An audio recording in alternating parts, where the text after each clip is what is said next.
Well, let's see if this is a big enough surf week for you. A winter solstice, Christmas Day, and Cancer full moon. And so our surf week is from the 21st, which is the winter solstice, and through to 12/27/23. It's a biggie. Let's go. Let's go surfing. All right. Here's our influence chart, and we're going to do this again for the solution. In my opinion, the solution is the most important part of these surf reports, and those are towards the last half of the video. So if you don't have time or not enough interest in the influence, which I couldn't imagine that, but if you don't have time, at least go fast forward to the solution, because I think that's the most important part. All right. So we have the backdrop. You can see it's like this snow covered house, and we got the full moon. You know, it's a pretty cool picture, and it represents a lot. We got the full moon in Cancer at the end of the week. At the beginning of the week, we have sun going into Capricorn. That is the winter solstice. And then all the way in between, the Dreambot covers it. We have pressure. And it's not just these two squares, Mercury and Mars square Neptune, but that's a big one. That's a big part of it. And we've got lots of other squares. Maximum climax around Monday. That'd be Christmas Day and thereabouts. But then the I-Ching says diverging interest. So that's really interesting. And, you know, obviously like sun in Capricorn can explain that. But every other alignment is supportive of it, including this Mars, Venus, Uranus thing that we talked about last week, including the full moon in Cancer, because that makes generally full moons make us a little bit more unpredictable. This one in particular is a little less unpredictable than your typical full moon because of a positive alignment to Saturn. But a lot of support for this, and the diverging interest in the I-Ching line 4 is a very hopeful one. So it's, we're diverging interest, which kind of to denote that there might be a more conflict. Well, not in line 4. Line 4 says that the light is at the end of the tunnel, even though we're diverging in interest. So putting all that together, trying to figure out what the overlap is, whether you got pressure, you've got a full moon, you've got summer or winter solstice, and you've got diverging interest. We're going to talk about a lot of pressure, but in a very positive sense. We won't feel positive necessarily. A lot of catch-22s, the pressure, the conflict to go within is going to reveal a lot of self-truths, and you'll be freed up to go seek that which is the most important to you. All right. With that, let's get started on a really fantastic week. Can't wait to show you.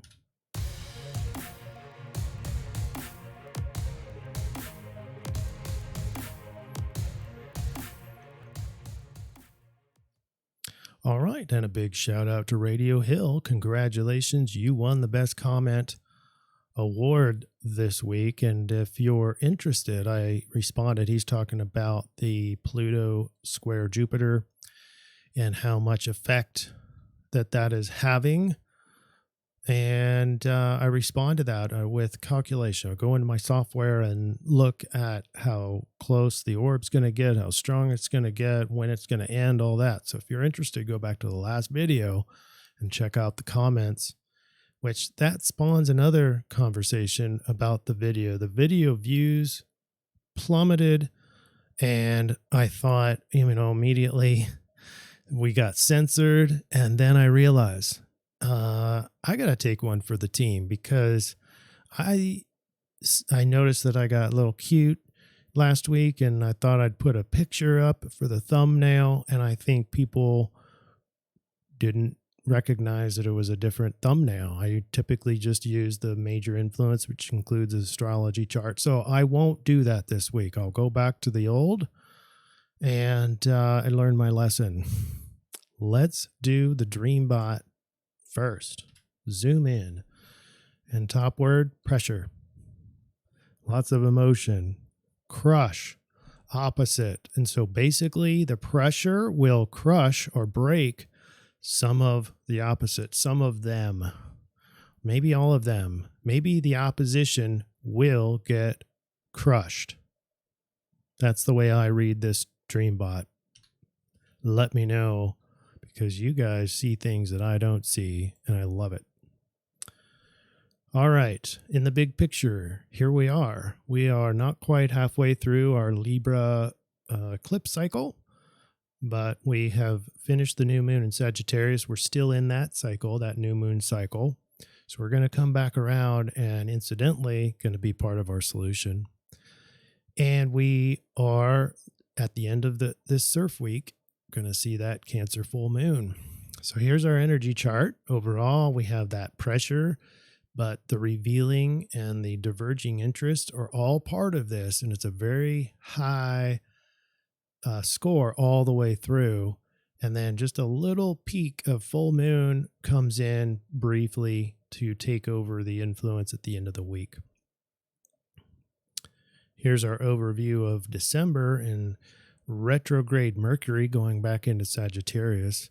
You can see here that the sun going into Capricorn on the 21st is where the winter solstice is. And you can see here that it's the full moon. Now, there's a lot here.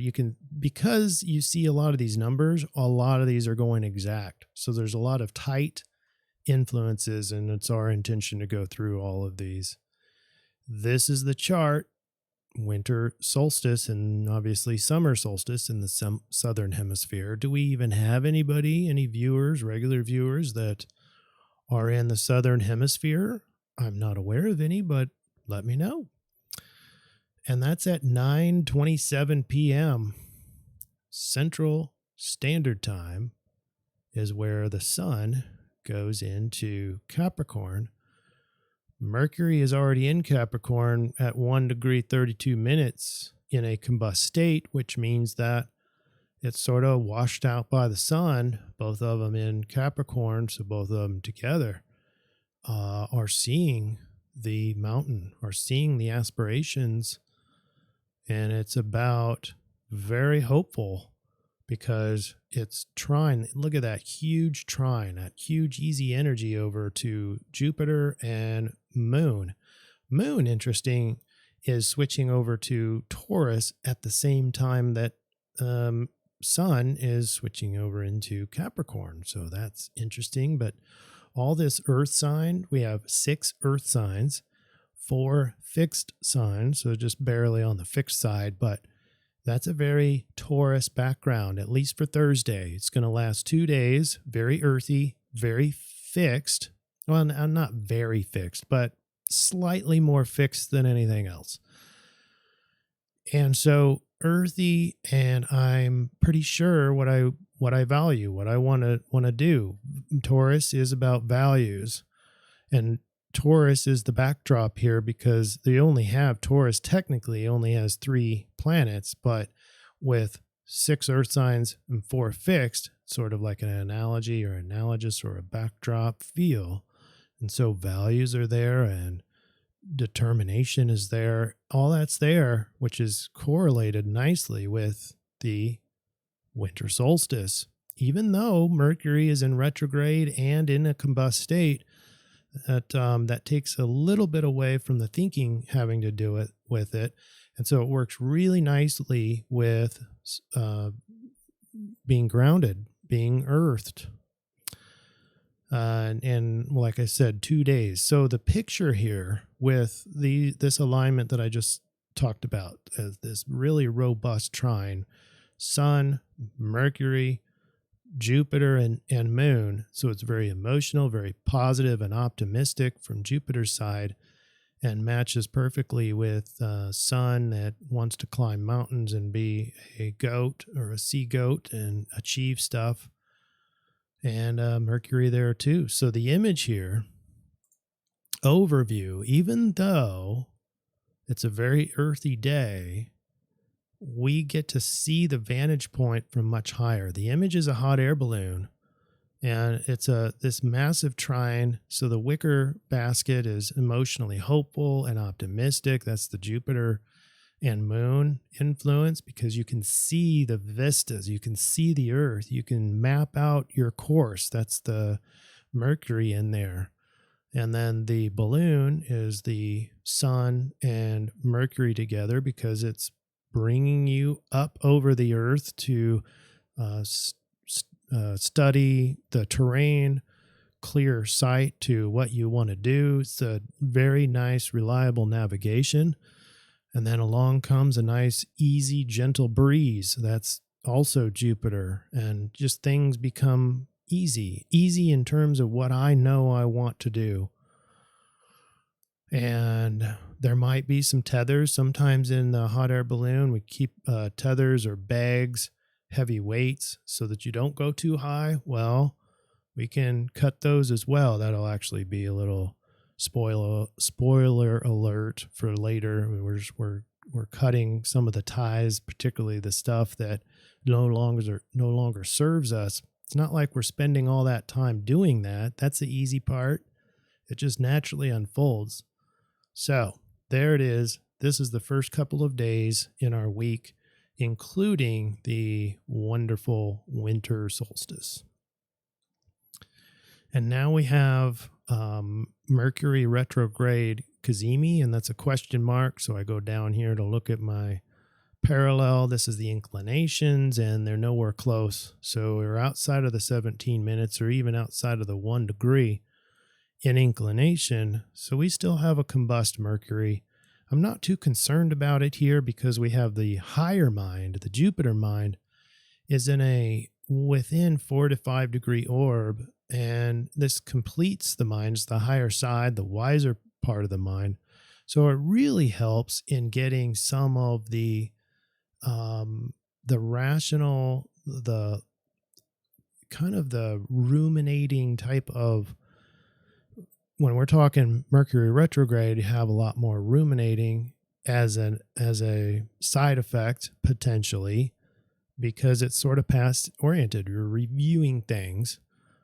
And so this dumbs that down a little bit. So ironically, all this being said is that mind is not particularly sharper, but it gets the heavy thinking that keeps you weighed down. It keeps that sort of at bay. It's kind of like a magnesium in the brain, where it calms it down.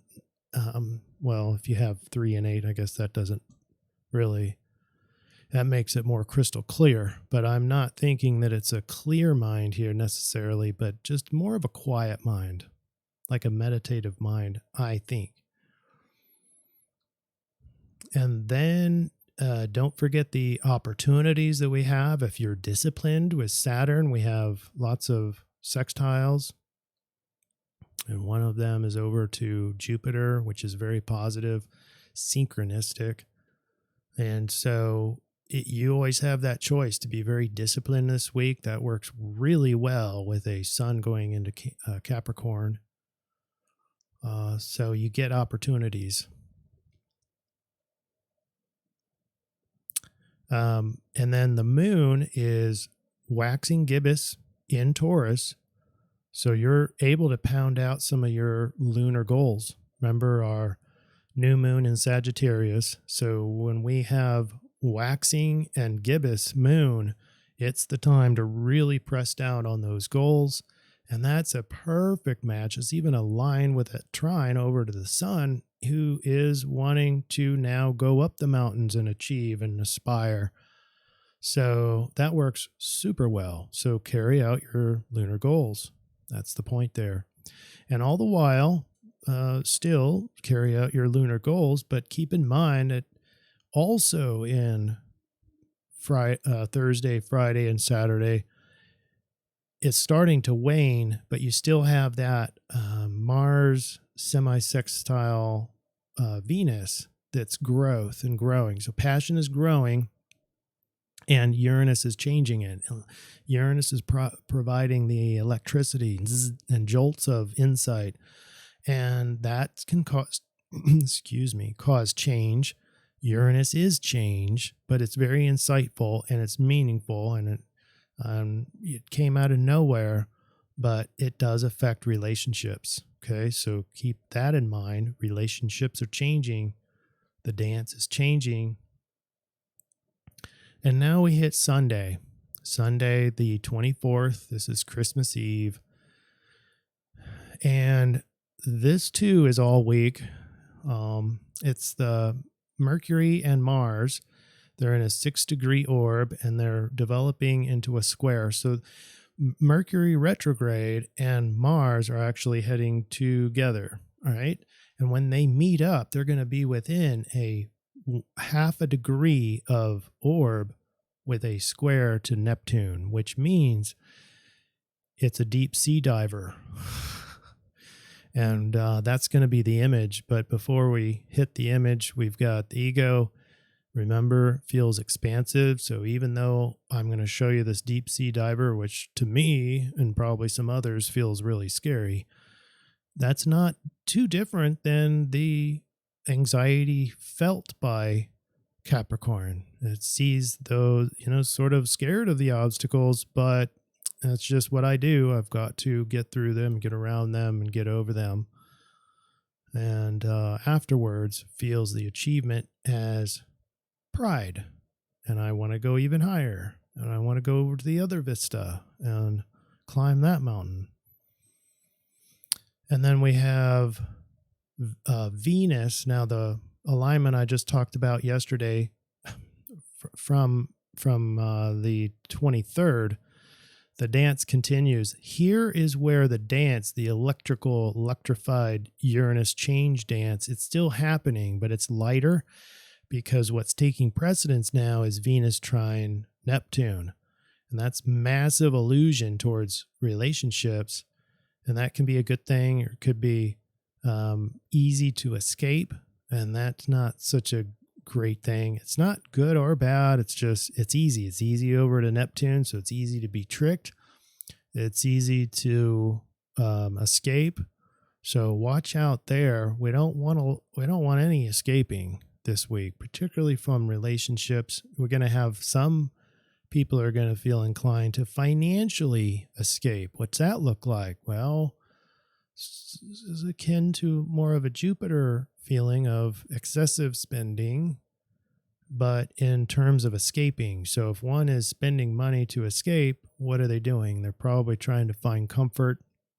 So watch out for that. That's the day before Christmas. And what's everybody, well, not everybody, but a lot of people are getting their last minute shopping in, going, oh, look at all these good deals. This is high time for overspending. Hint, hint, that Venus trine Neptune. So watch out for that.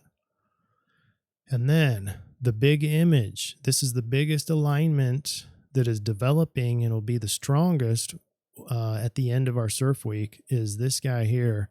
We have the courage of Mars meets the curiosity of Mercury, and they're 6-degree orb right now, but together with a really tight square over to Neptune. So now we're going down into the Pisces waters, the deepest depths, and we don't know what's true. We don't know what's fiction.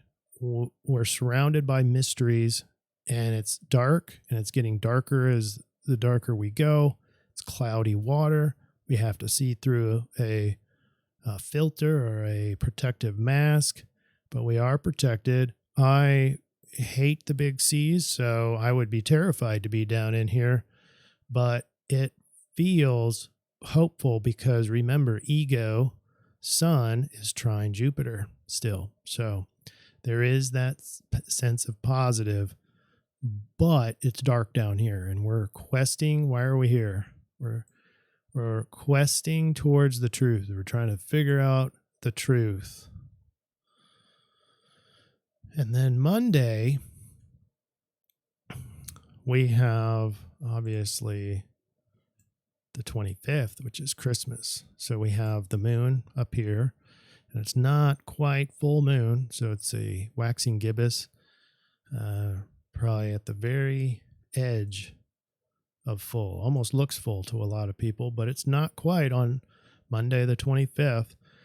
It looks beautiful though in the for some of you in the snow and snowy landscape, shining like that. But we have a T-square on Neptune. So everything we just talked about is even more pressure, despite ego feeling good.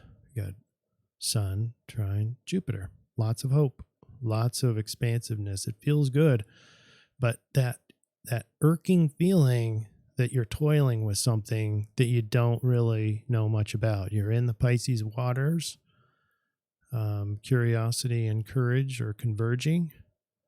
And there's this pressure to go there, pressure to escape, pressure to find self, find truth. It's positive all the while. Lots of hope. And then we've got the full moon. I've got a really great image for you for this day, but this is the 26th on Tuesday, and we've got the moon at 4 degrees, 58 minutes in Cancer, directly opposing the sun, making a full moon. And you can see this good discipline. So moon is at 4 degrees, Saturn over trine at 2 degrees. So just 2 degrees orb, very tight. Just gives you good discipline, keeps you from acting unpredictably. Even though you might feel a little bit unpredictable, this, whatever it is, these tasks or whatever Saturn throws you here will be a moderating effect on the unpredictability. It doesn't mean unpredictable goes away. And then we have Jupiter and the moon in a sextile. So there's opportunity there to teach you lots of wisdom, and it might feel like excessive emotions. And that's a really nice alignment with both Saturn and Jupiter in a positive sense of alignment with the full moon. Meanwhile, our Mercury and Mars are converging, so that deeper dive still continues. But here's the image on the full moon. On the full moon in Cancer, it's a safe harbor, and it's represented by all those things we talked about. We talked about the safety of Cancer. Cancer in and of itself is very protective, wants to be protected. It's sort of a sense of home. A harbor is going to be, these are transitory boats, but they're planting down for a day or two and anchoring down, and there's an anchor from Saturn, which represents more discipline and safety, and we're safe from the broader ocean just by this mere terrain here. Obviously, we've got the full moon, and but think about the Jupiter aspect of this. It feels hopeful. You can look out at all the lights. It's nighttime, but there's hubbub, there's supplies, there's goods and sustenance and restaurants and stuff. So things to look forward to. Just put your anchor in and get over into the town, which is nicely protected. Anyway, there's your image for Tuesday the 26th, day after Christmas and the full moon.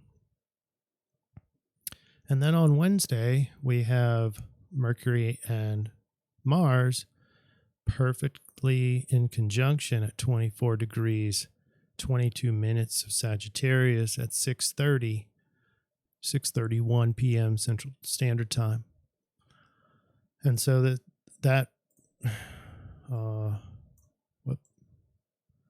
this little guy going deep down within in the Pisces waters this is the climax of that. On Wednesday, the 27th at 6:31 p.m., that square will be dominant. But overall, the sky, in terms of astrology and squares, are cleaning up. There's no more inconjuncts. There's no more oppositions. There are a few squares, but a lot less pressure than before.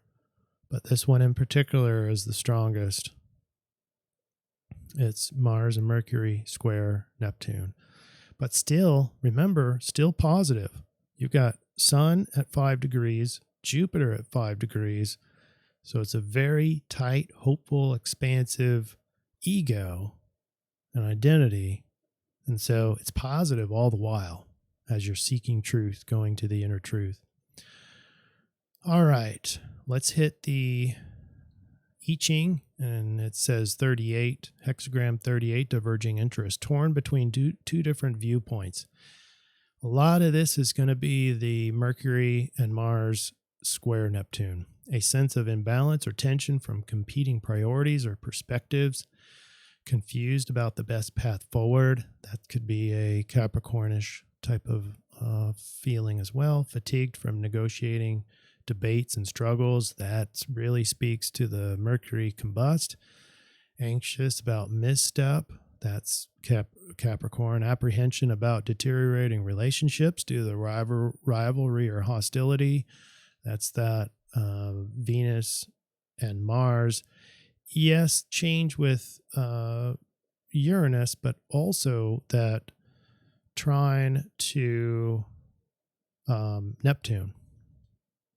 But here's what I was talking about earlier. The fourth line, that's the change line, represents or suggests that the dynamics of opposition and tension are shifting. And that is a direct match to our dream bot. Hopeful that stalemates, disputes, or conflicts are beginning to unravel. Optimistic that compromises or agreements could soon be reached. This is all the Sun trine Jupiter alignment. It's very, very positive, feels positive, even though you may not even have any evidence. Your intuition is saying it's going to work out. Inspired to seek common ground and new solutions, patient but energized that breakthroughs could come through persistence. Very Capricornish. So let's go to our solution slide. And we have our goat. As you look in the mirror and you put the puzzle pieces together of the Piscean waters and the conflict and the pressure to go within, you reflect back. Here's what I can do. Here's where I need to go. And so it reveals self-truths about yourself, but about your path forward, your Capricornian path forward. The influence of diverging interest is implicated in most of the bigger alignments this week. On the 21st, the Sun enters Capricorn with combust Mercury retrograde and a massive trines to lucky and expansive Jupiter and a waxing moon. Big conduit of values, worth, and promises to catapult us to Capricorn-esque determination, goals, and ambitions. But there's big changes in the social spectrum and an unpredictable full moon in Cancer at the end of the week. Many of us remain oblivious to the massive scale of change happening. Expect ample catch-22s and inner conflicts along the way, but to help reveal self-truths and get you up the mountain. All right. With that, let's proceed on with our solution. In my opinion, the most important part of these CIRF reports. When you put the change line in, you get hexagram 41, decrease. So, shedding excess, getting rid of clutter, living more simply with fewer distractions or possessions. This is going to work really nicely in our triangulation. Cutting back on spending. Remember that one? The day before Christmas, you have the Venus aspect that makes you want to overspend.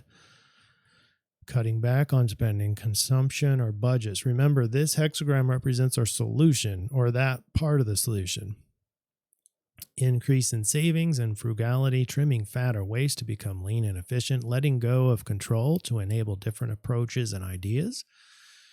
Correcting through removal, eliminating flaws or unhealthy elements. Doesn't this have like a New Year's sort of a feel to it? This is part of our solution. I won't mention it because I ran out of room, but this hexagram 41 of decrease is a great week based on all the challenges that we face and the opportunities, the full moon, everything we talked about. It's a great week to start looking at your the New Year's resolutions. And it doesn't matter if you're a resolution person or not. now is a beautiful time to really look at 2024 and how you want to lay that out. And that'll be the last time I mention it because, like I said, I ran out of room. And what's interesting is for our transition slide, because of all the things we talked about, even more powerful for the full week than the full moon is the sun going into Capricorn. Okay, and so that one being the more enduring and the more supportive around the other alignments, we need to use that for our conversion, which I did, hexagram 10 of the rave, and we have Sidereal Sagittarius. And 10 in the rave says underlying code of behavior which ensures successful interaction despite circumstances. And we get line 2, the Hermit. The Hermit, every year when the sun goes into Capricorn, it goes through the Hermit, the successful sidestepping of behavioral requirements through isolation, where mental functions enrich aloneness, independent behavior through isolation.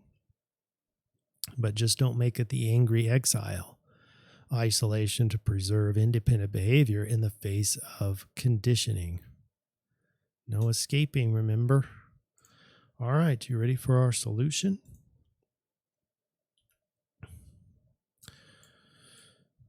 Here we are. Can you see it all? We have I-Ching 41, the hexagram of decrease. We have the Hermit. And now that doesn't seem to match a waxing gibbous moon, doesn't it? Or does it? And we're supposed to be pressing on the accelerator, getting our Sagittarian goal. Ironically, Sagittarius. Look at that. We have a sidereal Sagittarius, and we're in a tropical Sagittarius new moon cycle. And so for our solution this week, we have what looks like a contradiction. The top two are contracting, the decrease and the Hermit, while the bottom two are expanding. We have the waxing gibbous, we have Sagittarius. So what gives? The solution overlap becomes obvious with the way that Sagittarius frees itself from restriction. This week, simplify your life around your values. Put your energy into only what aligns with your absolute highest values. Shed the values that have dropped to the bottom of your consideration list or have dropped off altogether.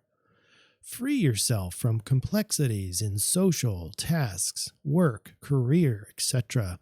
When you look at our alignment through this lens of decrease, it all makes sense. You get the waxing gibbous, you get to do stuff. You're actively shedding, but you're also having to continue doing the things that are most important to you. So it doesn't mean don't do anything. It doesn't mean just be lazy, although a Cancer and Cancer full moon and a Christmas laid out together on a 3-day weekend, probably going to be, and it's not wrong, to be in that safe harbor and put your anchor down and just sort of do nothing. But the other days, we're pedal to the metal, and you are achieving not only your tropical Sagittarian goals, but you are also shedding and decreasing and hermiting. All right, let me finish the reading and then we can go on. It says to only spend time with people who mean the most. We're in Christmas, so hopefully you're doing that. The task, also only spend time in the tasks that you're passionate about. Only spend time in the jobs that are fulfilling you, etc. Decomplexify your life this week. The rave, which is the Hermit, doesn't mean to be a pure hermit. It suggests to rank self in your social aspects. So you can see time when, maybe the family is with you for a whole week or you're with family for a whole week. It still suggests in very sidereal Sagittarius style to go, talk and have some social time, but prioritize yourself in that. And so in this decrease in treading, the hermit decrease, there will be times in your holiday to purposefully spend alone so that you can think, that you can get those individual self-truths and insights. It's healthy, and you don't have to spend the entire time with the others.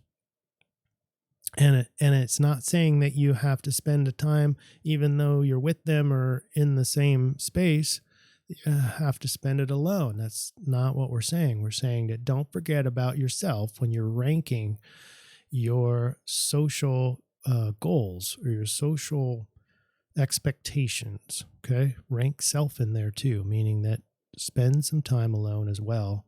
It's not exclusively alone, but it's not exclusively with others. Same thing with all your stuff. Same thing. It's kind of like a miniature spring cleaning, but it's a spring cleaning in your mind. Right now, Mercury is going to be subdued, at least the early part of our CIRF week.